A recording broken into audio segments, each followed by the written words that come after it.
শেরপুরের শ্রীবর্দী উপজেলার ভেলুয়া ইউনিয়নের ডাকরাপাড়া গ্রামে পারিবারিক বিরোধের জেরে চাচাতো ভাইদের হাতে মারধরের শিকার হয়ে আমিন আলী ৩৫ নামের এক যুবকের মৃত্যু হয়েছে। গতকাল সোমবার ১৩ জুলাই দুপুরে কথা কাটাকাটির এক পর্যায়ে এ ঘটনা ঘটে। নিহত আমিন আলী স্থানীয় ফরহাদ আলীর ছেলে।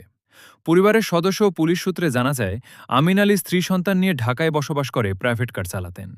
রোববার গ্রামের বাড়িতে ভাইয়ের সঙ্গে দেখা করতে আসেন তিনি। বাড়িতে আসার পর তার ভাইয়ের সঙ্গে চাচাতো ভাইদের ঝগড়া বেঁধে যায়, যার জেরে রাতেই আমিন আলী ও তার ভাইকে মারধর করা হয়।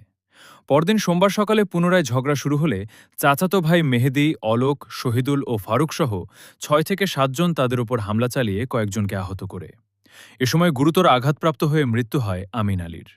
শ্রীবর্দী থানার ভারপ্রাপ্ত কর্মকর্তা ওসি তদন্ত মোহাম্মদ নুরুল আলম জানান, দীর্ঘদিন ধরে দুই পরিবারের মধ্যে পারিবারিক বিরোধ চলে আসছিল। সোমবার কথা কাটাকাটির জের ধরে দুই পক্ষের সংঘর্ষে আমিন আলী নামে ওই ব্যক্তির মৃত্যু হয়। ঘটনাস্থল থেকে মরদেহ উদ্ধার করে ময়নাতদন্তের জন্য জেলা সদর হাসপাতালে পাঠানো হয়েছে।